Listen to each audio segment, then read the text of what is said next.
गायत्री महामंत्र मेरे साथ दोहराओ।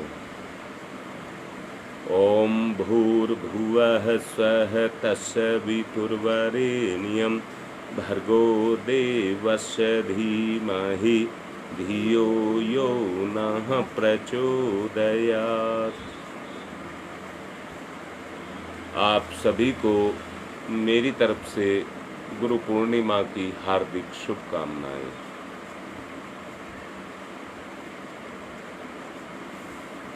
पिछले प्रवचन को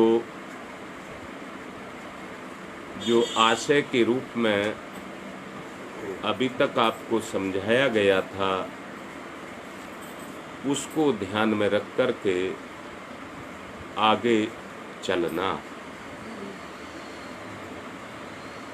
आपने देखा होगा कई आदमी चश्मा लगाते हैं, किसी फैशन के लिए नहीं, किसी शौक के लिए नहीं, इसलिए लगाते हैं कि उनकी आंखें कमजोर पड़ जाती हैं। चश्मा लगा लेते हैं तो हमें हर चीज स्पष्ट दिखने लगती है और हमारे जो चक्षु हैं उन पर उसका बोझ भी नहीं पड़ता है। जो रुकावटें हैं, जो तत्व रुकावटें पैदा करते हैं, उनसे भी हमारा रुकावट डालने के बजाय वो हमारी सहायक हो जाता है। आँखों का तथा बाहर की वस्तुओं के बीच में पर्दा या बाधा बनने की बजाय वो वस्तुओं को स्पष्ट करने लग जाता है। ऐसा ही एक रिश्ता पति और पत्नी के बीच में भी है। मैंने क्या कहा? पति की आंख पर पत्नी का चश्मा लग जाए और पत्नी की आंख पर पति का चश्मा लग जाए तो दोनों एक दूसरे के सहायक बन जाते हैं और जितनी बाधाएं हैं वो बाधाएं अपने आप जाने लग जाती हैं। निवेदन पूर्वक कहूँगा, निवेदन पूर्वक क्या कहूँगा? ये कहूँगा आज स्थिति किस तरह की बनती हुई चली जा रही है कि पति अगर पत्नी को कोई सलाह दे दे या उसकी कोई कमी बता दे तो वो उससे लड़ने के लिए तैयार है। ठीक पति ही कौन सा कम है, वो उससे भी आगे है।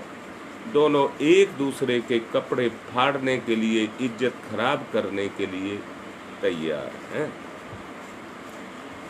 अब आप सोच करके देखिए, जहां पति पत्नी एक दूसरे के इतने बड़े सहायक थे कि उन्हें जिंदगी की वास्तविकता को दिखाने में वो एक दूसरे के लिए सहायक बन सकते थे, वहां आज अपनी पत्नी तथा पति के प्रति भीतर ही कैद होकर के रह गए हैं।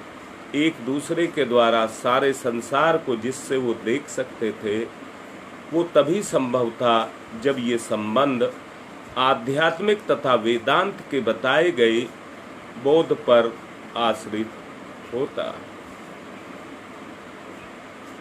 कोई दूसरा दृष्टिकोण वहां पर काम नहीं करता है। कोई दूसरा किसी भी तरह का दृष्टिकोण वहां पर काम नहीं करता है। इसलिए बहुत जरूरी ये है कि दोनों के दोनों एक दूसरे को पूर्ण रूप से समर्पित हो जाएं। मैं यहाँ बात को आगे बढ़ाने से पहले एक बात कहना चाहूँगा, और वो ये कहना चाहूँगा कि दोनों के बीच में जो रिश्ते हैं वो इस तरह के रिश्ते हैं। माताजी ने एक प्रवचन में कहा था कि पति और पत्नी दोनों एक दूसरे के पूरक हैं, दोनों एक दूसरे के पूरक हैं। ईश्वर ने कुछ विशेषताएं दोनों को दी हैं और दोनों को एक दूसरे की आवश्यकता है, परंतु आज स्थिति कैसी हो गई है मैं उसके बारे में कहना नहीं चाहूंगा। आप सब उसके अनुभवी हैं, आप सब उस बात को जानते हैं। जब तक एक बात बीच में रोक करके और कहना चाहूंगा, इस दुनिया में शत्रुओं से रक्षा करने के लिए शस्त्र बने हैं, परंतु जीव की रक्षा करने के लिए शास्त्र बने हैं। हर चीज, आदमी की हर हरकत को, ज्ञान के हर प्रवाह को शास्त्रों में बांध दिया गया है। हमारे इतने ऋषि मुनि हुए हैं कि उन्होंने वेद, पुराण, मतलब तरह तरह के साहित्य, स्मृति सब लिख करके रख दिए हैं, जिनमें और कुछ नहीं है, मानव व्यवहार की ही चर्चा की गई है। और क्या चर्चा की गई है कि आदमी को कैसे चला जाए। मैं यहाँ ये कहूँगा कि आदमी को शास्त्रोक्त जो जीवन बताया गया है उसी तरह से अपने जीवन को जीना चाहिए। मैं ये फिर से कहूँगा, जैसे शरीर के लिए साधन उपयोगी होता है, माताएं खाना बनाती हैं, अगर चूल्हे से लगाकर चकला, बेलन, तया, परात ये सब चीज उसके पास ना हो तो बताइए कैसे वो अपने खाने को बना करके रख देगी। कला और गुण तो उसके अंदर है, प्रतिभा तो उसके अंदर है, परंतु जब तक उसको साधन नहीं मिलेगा तब तक वो अपने गुण का प्रदर्शन नहीं कर सकेगी। मैं फिर से कहता हूं, भगवान ने जो ये पति पत्नी का दाम्पत्य जीवन दिया है, मैंने पिछले प्रवचन में आप लोगों से कहा था कि संसार का उद्भव ही नहीं, संसार की धुरी भी दाम्पत्य जीवन है। यहीं से पूरे संसार का उद्भव होता है। अर्थात वो एक ऐसी धुरी है कि उसकी उपयोगिता को हमें समझना चाहिए कि उसी पर सब कुछ टिका है। और इसमें भी मैंने पिछले प्रवचनों के माध्यम से आपको बताया था, क्या बताया था? मैंने ये बताया था कि पति पत्नी के रूप में अगर उपयोगिता है, सच को देखना, पति तो बाह्य संसार में काम करता है, घर को जो संभालती है, बनाती है, वो माँ बनाती है, माँ बनाती है। अर्थात ये पूरा संसार किस पर टिका है? मैं पति की आवश्यकता को कम नहीं कर रहा हूं, क्योंकि स्त्री से पूछ करके देखिए उसकी पति की उसकी दृष्टि में कितनी महिमा है, कितनी महिमा है। जरा पूछ करके देखिए, वो बताएगी कि पति का क्या स्तर है। उसके बगैर वो अपने जीवन की कल्पना नहीं करती। परंतु जितना भी सांसारिक जीवन है वो सारा का सारा माँ पर टिका हुआ है, माँ पर टिका हुआ है। माँ की महिमा को हर जगह गाया गया है, माँ की महिमा को शास्त्रों में हर जगह गाया गया है। अब मैं फिर से कह रहा हूं, जहां पति पत्नी के बीच में व्यक्तिगत दृष्टिकोण आ गया, व्यक्तिगत दृष्टिकोण आ गया, वहां अहंकार आ जाएगा, वहीं पर अहंकार आ जाएगा। और जहां अहंकार आ गया वहां पर व्यक्ति अपने बारे में सोचेगा, चाहे वो स्त्री है या वो पुरुष है। मैं कैसा समय है, सच को देखिए कैसा समय है। आज पति पत्नी पर दोष लगा रहा है और पत्नी पति पर दोष लगा रही है। और इतना ही नहीं, बच्चों पर भी ऐब लगाए जा रहे हैं। माँ बाप के द्वारा ही अपने ही बच्चों पर ऐब लगाए जा रहे हैं। आज के समय की सच्चाई को पहचान करके देखिए, और इसका कारण क्या है? केवल स्वार्थ वृत्ति, अहम के कारण, स्वार्थ वृत्ति के पैदा हो जाने के कारण व्यक्तिगत सम्मान, इर्द गिर्द का वातावरण, रीति रिवाज, भावनाएं तथा आदतों के बीच में जो उठाना, ऊंचा उठाने की प्रक्रिया थी, अब वो नीचा गिराने की प्रक्रिया चल चुकी है। क्योंकि गिराना बहुत आसान है और उठाना बहुत मुश्किल है। इसलिए अंदर से देखिए, अंदर से देखिए, आदमी में एक चीज पैदा हो चुकी है। क्या पैदा हो चुकी है? पति पत्नी एक दूसरे की काट कर रहे हैं, एक दूसरे की काट कर रहे हैं। पर ईमानदारी से देखो, सोच करके, ईमानदारी से क्या सोच करके देखिए। जहां स्त्री जाति का सवाल आता है, वहां पर अगर एक बात कह दी जाए, वो सहयोगनी है, सहधर्मणी है, शक्ति स्वरूपा है। मैं फिर से कहता हूं, अगर किसी स्त्री से उसका पुरुष कहे क्या तू मेरा साथ नहीं देगी, अंदर से देखना वो गदगद हो जाती है बात को सुन करके कि मेरा पति अब मेरे साथ को मांग रहा है, अर्थात मेरी उसको जरूरत है। बच्चा रोता है, उसका बच्चा रोता है, तो माँ यही समझती है मेरे बच्चे को मेरी जरूरत है। और जब वो अपनी जरूरत को उसको समझती है, वहीं पर उसके अंदर समर्पण का भाव पैदा होता है। परंतु आज दोनों की स्थिति आत्मा के अपने अपने असली स्वरूप को दर्शन पाने के बजाय एक दूसरे के अपमान में लग गई है।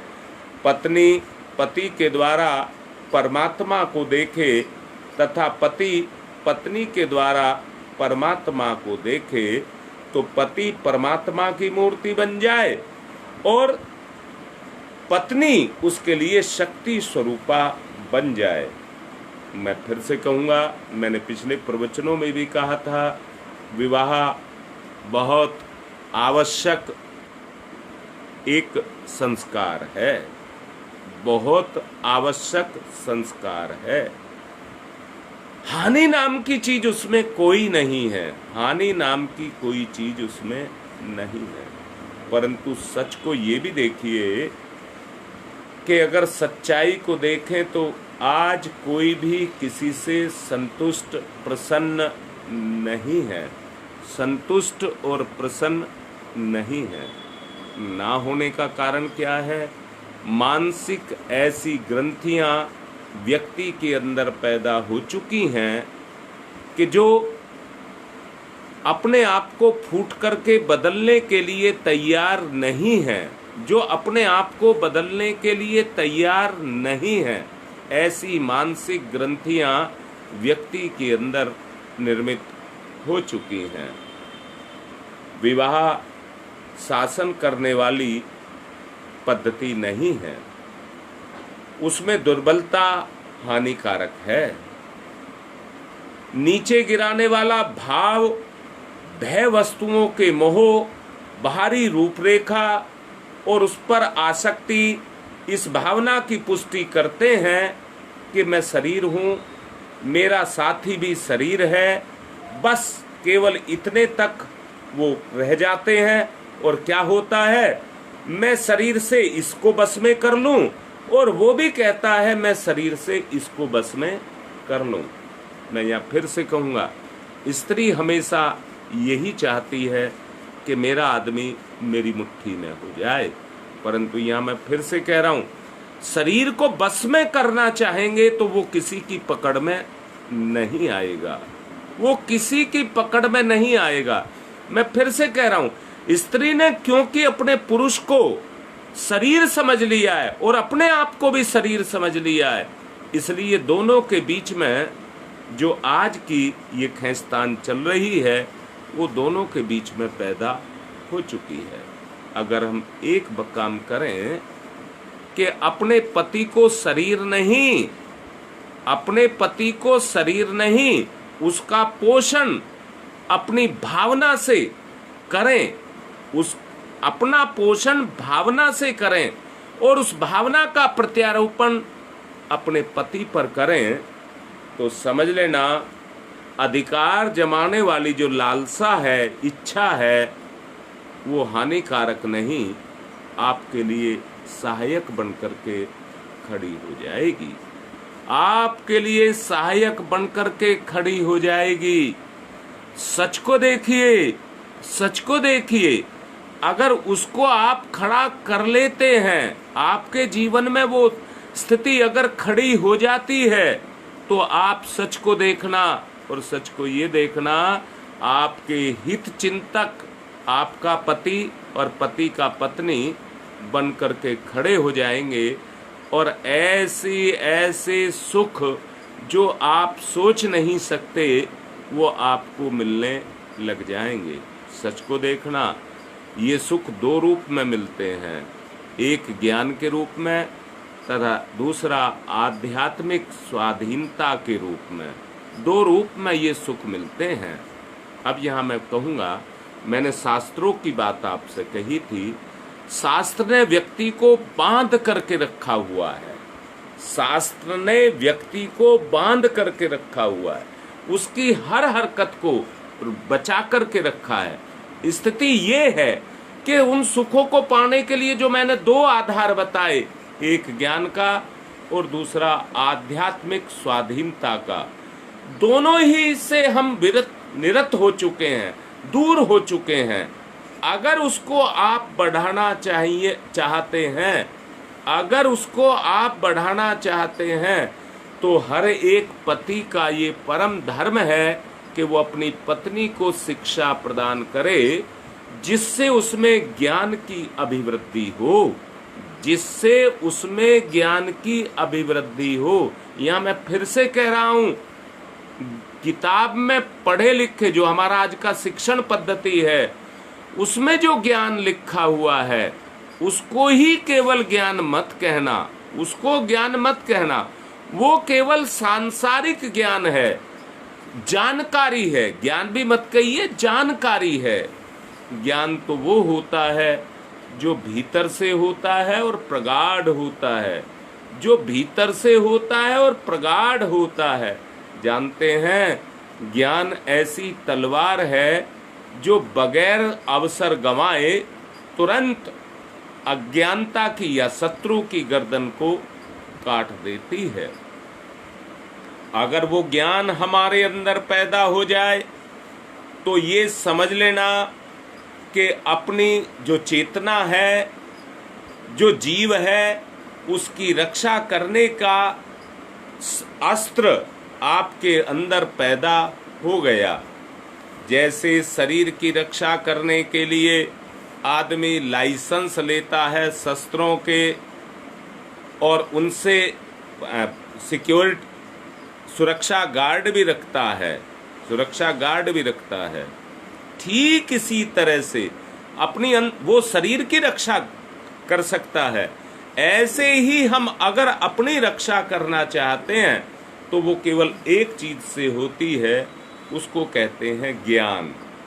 ज्ञान, परंतु यहां मैं फिर से कहूंगा, ज्ञान वो दृष्टि है। जैसे हमारी आंख में देखने की क्षमता है, वैसे ही ज्ञान में भी हमारे जीव को देखने की क्षमता हमारे अंदर है। मैं फिर से कहूंगा, जैसे शरीर और ज्ञान और मन का संबंध है, ऐसे ही संबंध जीव का आत्मा के साथ है। उसको आत्मज्ञान कहते हैं। यानी कि ज्ञान भी दो भाग में बट गया। दो भाग कौन से हुए? सांसारिक ज्ञान और दूसरा आत्मिक ज्ञान।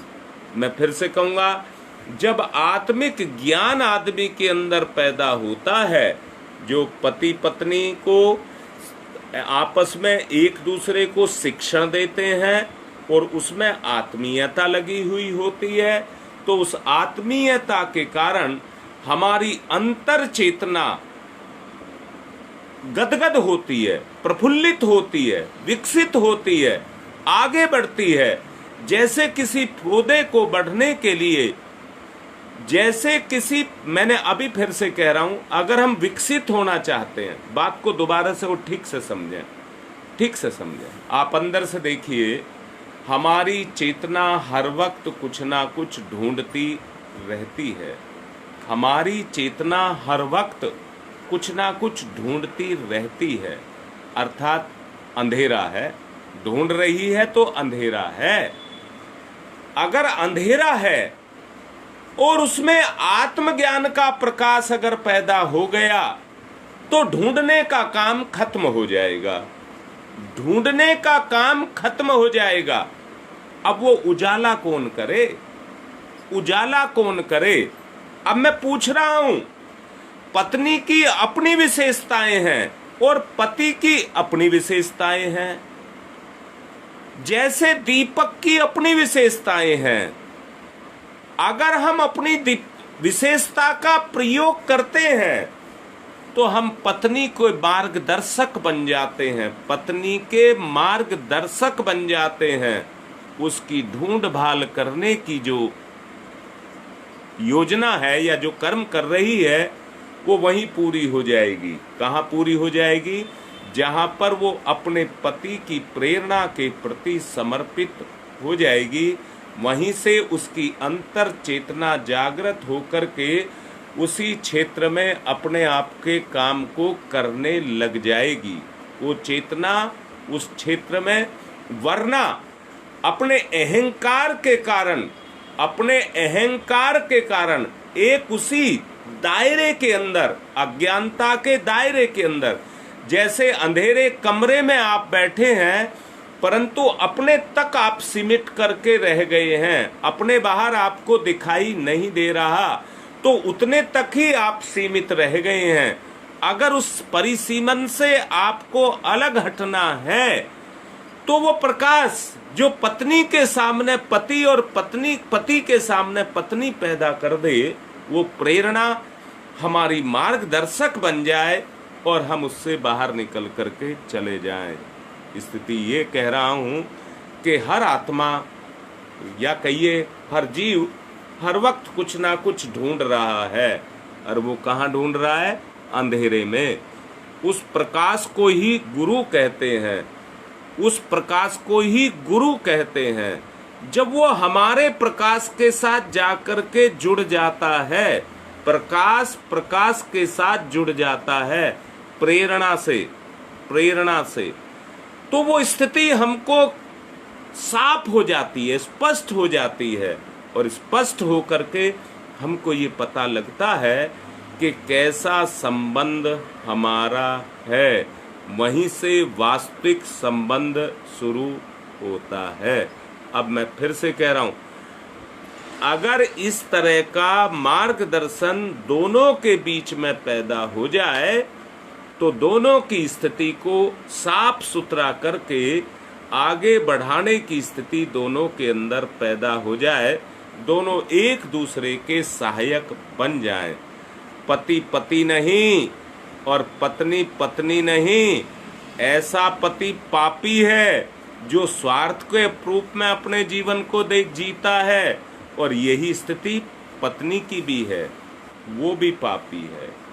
मैंने फिर से कह रहा हूं, पूरा संसार पति पत्नी के दाम्पत्य जीवन के ऊपर टिका हुआ है।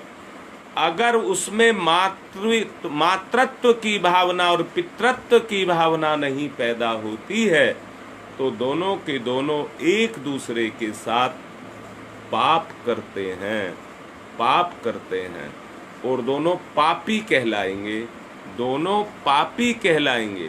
अब यहां मैं फिर से कह रहा हूं, घर को पाप की सीमा में बांध करके नहीं, प्रेम की सीमा में बांध करके रखना चाहिए।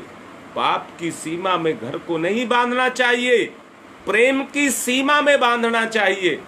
आपने देखा हो, जिस तरह से कोई घर में एसी लगा लेता है, एसी क्या करता है?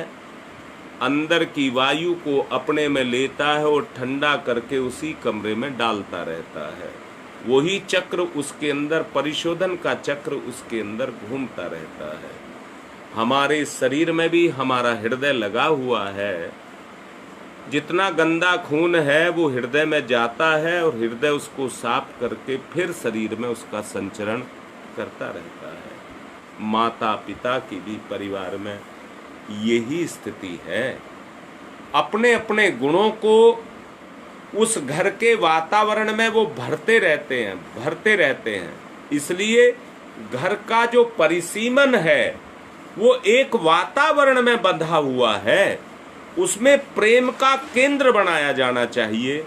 लोग अपने परिवार को प्रेम की सीमा में बांध करके रखें, बाहर से नहीं, अपने अंदर से उसमें प्रेम को भरते हुए चले जाएं। प्रीति उनकी घर की सीमा को नहीं पार कर सकती, पर घर पत्नी का तथा संतान को प्रेम से ओत-प्रोत करना ये माता का ही स्वभाव है, गुण है। माँ के अंदर ही ईश्वर ने वो गुण दिया है कि वो पूर्ण रूप से ये चाहती है कि मैं अपने बच्चों का निर्माण करूं। यहाँ मैं ये नहीं कह रहा हूँ पति नहीं चाहता है, ईश्वर ने बनाया ही कुछ इस तरह का विधान है कि पत्नी का ज़्यादा लगाव अपने बच्चों के प्रति होता है और पति का लगाव उनकी पूर्ति के लिए होता है।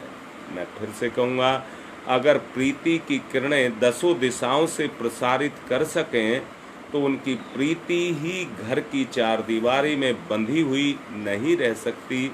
जैसे किरण को, ज्ञान को बांध करके नहीं रखा जा सकता, वो जहाँ पर प्रकाशित होता है अपने प्रभाव क्षेत्र से जितना भी उसका प्रभाव क्षेत्र है उसको प्रकाशित करता है। एक माँ बाप तो एक नाम में बंध गए, जितने भी संसार है वो केवल एक नाम में बंध गए, माता और पिता। इस रूप में सारा संसार बंधा हुआ है, परंतु ना माँ एक है और ना पिता एक है। अनंत पिताएं हैं और अनंत माताएं हैं जो साक्षात भगवान का ही स्वरूप है। मैं फिर से कहूँगा, जब मातृत्व की भावना और पितृत्व की भावना जगती है तो वो भावना अपने विस्तार को करती है और अपना विस्तार करके अपने परिसीमन की जो वो है जो उसका परिधि है, जो परिधि है उसको उतने तक वो सीमित नहीं रखती है, उतने तक सीमित नहीं रखती है, अपना विस्तार करती है। और यही व्यक्ति की ममता पितृत्व का विस्तार होता हुआ चला जाता है। दोनों बढ़ते हुए चले जाते हैं और अपनी परिसीमाओं को, यानी कि अपने, मैं फिर से कहूँगा, जो अग्नि का स्रोत्र है, जो प्रकाश का स्रोत्र है, वो जितना बढ़ता जाता है उसका प्रकाश भी उतना गहरा और दूर तक होता हुआ चला जाता है।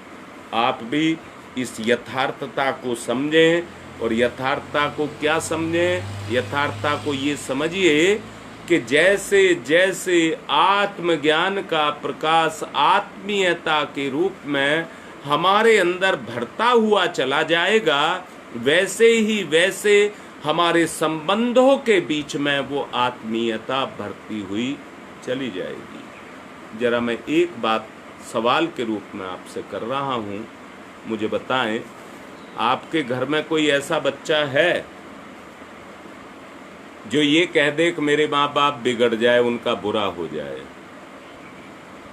मैं जो बात कह रहा हूँ, आपके घर में कोई ऐसा बच्चा है जो माँ बाप को कोई गलत काम करने दे?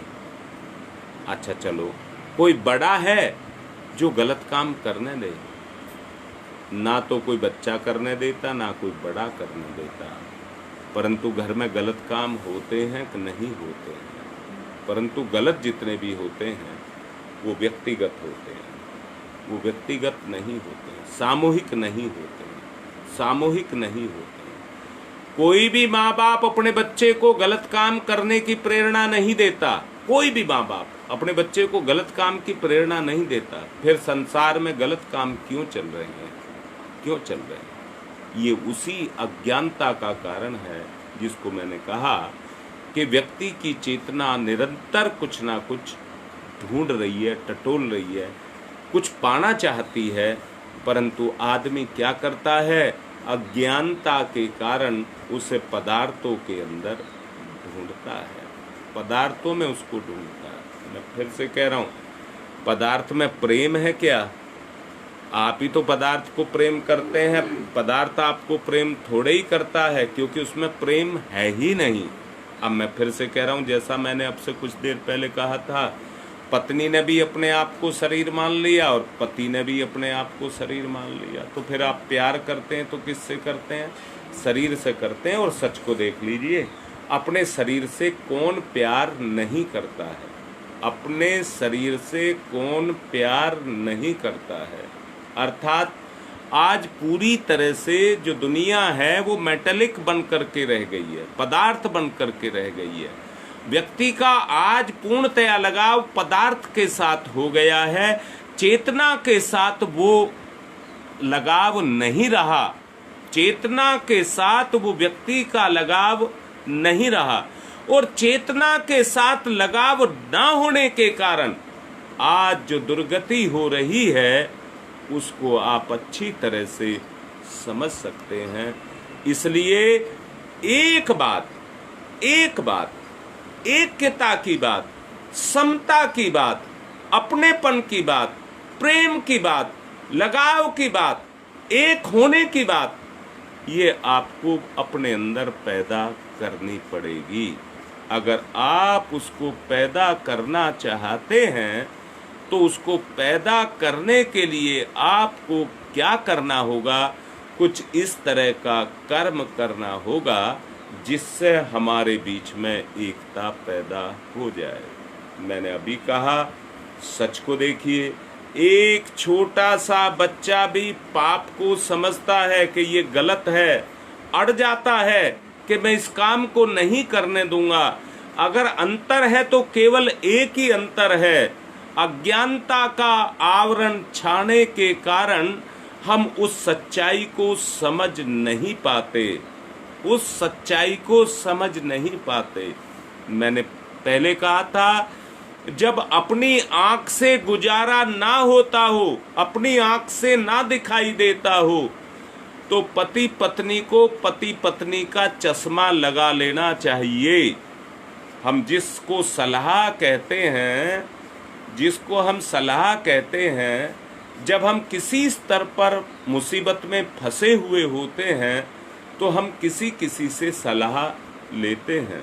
पर एक बात बताना, अगर आपकी पत्नी, मैंने कहा है आपके अपने घर का छोटा सा बच्चा भी आपको गलत रास्ते पर नहीं चलने देगा, नहीं चलने देगा, जबकि उसको ज्ञान नहीं है, वो नहीं चलने देगा। अब मैं फिर से कह रहा हूं, अगर आपके सामने कोई समस्या है और आप दोनों एक दूसरे के सामने अपनी अपनी समस्या को रखते हैं और स्वार्थ भाव, पदार्थ का भाव अगर आपके अंदर नहीं है, तो दोनों उस समस्या को मिटाने में एक दूसरे का साथ देंगे। आज स्थिति जो पैदा हुई है, प्रलोभन किस चीज का? धन का, सुख का। अगर आदमी के अंदर है, शरीर होने के कारण अगर वो है, तो उसका कारण एक ही है। मैं ये कह रहा हूं, पति अगर लोभ की बात करे तो पत्नी तुरंत उसका साथ देती है, तुरंत उसका साथ देती है। और पत्नी अगर लोभ की बात करे तो पति उसका साथ देता है। क्यों देता है?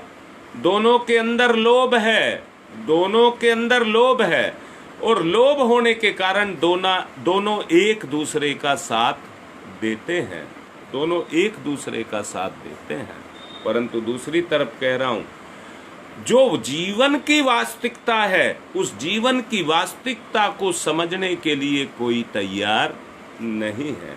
उसी के कारण जो आज ये स्थिति पैदा होती हुई चली जा रही है, ये उसी के कारण आज की स्थिति पैदा होती हुई चली जा रही है। पति पत्नी दोनों के दोनों साथ साथ जिनको चलना चाहिए, कहाँ चलना चाहिए? मैंने कहा जिस तरह से गाड़ी में जुड़े हुए जो बैल हैं वो एक साथ मंजिल पर पहुंचते हैं। कैसे पहुंचते हैं? गाड़ी मंजिल पर पहुंचती है तो वो भी मंजिल पर पहुंच जाते हैं, गाड़ी के साथ वो भी मंजिल पर पहुंच जाते हैं। जीवन भी एक गाड़ी है जिस पर जिम्मेदारियों का बोझ हम ढो रहे हैं, परंतु सच जानना, जीवन की गाड़ी की जिम्मेदारियों को जब हम पूरा करते हैं, मैंने कहा गाड़ी जहाँ पर पहुँच जाती है वहाँ पर उसको खींचने वाला अपने आप पहुँच जाता है। गाड़ी के लक्ष्य के कारण परिवार ही एक ऐसा लक्ष्य है जिसमें रह करके हम आपस में बढ़ते हुए एक लक्ष्य तक पहुँच सकते हैं, एक सीमा तक पहुँच सकते हैं। परंतु वास्तविकता क्या है? जो समय के साथ ईश्वर भाग्य के कारण हमको वो संभावनाएं देता हुआ चला जा रहा है, जिनमें बंध करके हम अपने जीवन को जीते हुए चले जा रहे हैं। अगर हम वास्तव में उसकी वास्तविकता को समझ जाएं तो क्या होगा? अगर उस वास्तविकता को समझ लें और आपने कोई कर्म किया और उसका लाभ पत्नी को मिला, तो क्या आपको नहीं मिला? आपको नहीं मिला। लाभ एक को ही नहीं मिलता है, दोनों तरफ अपने प्रभाव को छोड़ता है। जिसके लिए किया गया उसको भी प्रभावित करता है और जिसने किया उसको भी प्रभावित करता है। यानी कि कर्म का परिणाम तो उसी को मिलता है जो कर्म को करता है, परंतु जो जिसके लिए किया है उसको ये लाभ मिलता है। तात्कालिक समय की सहायता हो गई और आगे के लिए अनुभव पैदा हो गया। इस आधार पर हमारा जो दाम्पत्य जीवन है वो चलता है। आज का व्यक्ति शिक्षा को जितना महत्व दे रहा है, उतना अगर महत्व वो आत्मज्ञान को दे, जितना शिक्षा के लिए आज के स्तर पर दिया जा रहा है। हर माँ बाप यही चाहता है कि मेरे बच्चे के 100 में से 100 नंबर आना शुरू हो जाएं, और आज वो स्थिति पैदा भी होती जा रही है कि मास्टर को ये ढूंढना पड़ता है कि मैं बच्चे के नंबर कहाँ काटूं, कहाँ काटूं। स्थिति ये पैदा हो गई है कि प्रतिभावान बच्चे उतना टैलेंट को अपने अंदर जागृत कर चुके हैं, क्योंकि मैंने कहा मेटलिक जीवन या शारीरिक जीवन, मैंने कहा वो इतनी दक्षता इसमें पैदा करते हुए चले जा रहे हैं। परंतु दूसरी तरफ देखने में ये भी आ रहा है कि वो दक्ष होकर के जब ऊंचे ऊंचे पदों पर जाकर के विराजमान होते हैं, परंतु आध्यात्मिक ज्ञान उनके पास नहीं होता, और आध्यात्मिक ज्ञान उनके पास ना होने के कारण वो पतन के गर्क में गिरते हुए चले जाते हैं। आदमी गलत काम करके ये सोचता है कि मैंने अपना फायदा कर लिया, परंतु एक सत्य बात है कि अपने कर्म का फल उसी को भोगना पड़ता है जो कर्म को करता है, दूसरे को नहीं भोगना पड़ता। यहाँ मैं ये कहूँगा, उसका कोई अगर फल है तो उसको सब खा जाते हैं, परंतु कर्म के फल को उसी को भोगना पड़ता है जो कर्म को करता है। सोच करके देखिए, अगर हम अपने आप को देह तक सीमित रख सके तो केवल पदार्थ के सुख पर जा कर के हम केंद्रित हो जाएंगे। परंतु अगर हम सच में उस वास्तविकता को समझ गए जो जीवन के पीछे छुपी हुई है, अगर उस वास्तविकता को हमने निकाल लिया तो जो हमारा आध्यात्मिक जीवन है वो शुरू हो जाएगा। और जैसे ही आध्यात्मिक जीवन शुरू हो जाएगा, वैसे हम अपने जीवन के क्षेत्र में आगे बढ़ते चले जाएंगे। आज गुरु पूर्णिमा का दिन है। मैं आप लोगों से निवेदन कर रहा हूँ, जो लगाव पति पत्नी के बीच में होना चाहिए था और उसके प्रभाव से हमारे बच्चों में जाना चाहिए था, अगर वास्तव में उस वास्तविक स्थिति को हम पैदा कर देते तो आज जो हमारी गृह व्यवस्था है वो ऐसी नहीं होती, जो आज देश की स्थिति है वो ऐसी नहीं होती। इन सब में बदलाव आ गया होता और क्या होता, आत्मीय स्थिति सबके बीच में पैदा हो गई होती। हमें उस स्थिति को पैदा करना चाहिए जो आत्मीयता की स्थिति है, जो हमको बांध करके रखती है, आगे बढ़ाती है, ज्ञान मूलक है, प्रेरणा की स्रोत है, हमें प्रेरित करती है और आगे बढ़ने के लिए भूख को पैदा करती है। अगर हम ऐसा कर सकें तो निश्चित रूप से हमारे जीवन का उद्धार हो। आज इलाहाबाद से हमारे परम स्नेही प्रिय डॉक्टर विनय मिश्रा, उनके पुत्र का आज जन्मदिन है, पीयूष नाम है उसका। मेरा आपसे निवेदन है कि उस बच्चे को सबका आशीर्वाद मिले। पिछले दिनों वो ऐसी असाध्य बीमारियों से ग्रसित था, परंतु आप सबके पुण्य प्रताप से आज जो असाध्य बीमारियां थी वो भी उसके लिए साध्य हो गई और धीरे धीरे करते हुए उसे स्वास्थ्य लाभ होता हुआ चला जा रहा है और अब ये कहा जा सकता है कि बहुत सीमा तक वो स्वस्थ है। आप सबके प्रभाव से आज वो उस स्थिति में जा चुका है। मैं तो सबको कहूँगा, सबके लिए आज का दिन प्रेरणा का दिन बन जाए और सबको प्रेरित करे और आगे बढ़ने का अवसर प्रदान करे। मैं फिर से कहता हूँ, कर्म पर संसार टिका हुआ है, इसलिए कुछ इस तरह के कर्म किए जाएं जिससे जीवन भी आगे बढ़े और समाज भी चरित्र निष्ठा के रूप में आगे बढ़े। आप ऐसा करेंगे, आज की बात को पूर्ण कर रहा हूँ और निवेदन कर रहा हूँ। दिल्ली में कल और आज गांव में है प्रोग्राम, मैं आज अभी गांव जाऊंगा, वहाँ पर एक दो गांव मिलकर के प्रोग्राम को कर रहे हैं, वहाँ पर जा कर के आज कराऊंगा। कल दिल्ली में 10 बजे से है पायल पैलेस और इस समय बच्चे लाइन पर भी हैं, जो भी मुझे दिख रहा है, अभी मेरे सामने है वंश पारासर। मैं ये कहूँगा कल बच्चे तैयारी कर लें, लाइव पर भी प्रोग्राम देंगे क्योंकि हमारे जो दूरस्थ परिवार है वो भी उस लाइव को देखे। इसलिए बच्चों से कह रहा हूँ कि सारे के सारे आज अपना इंतजाम कर लें, कल लाइव पर भी उसको चलाएंगे। आज की बात को पूर्ण करता हूँ।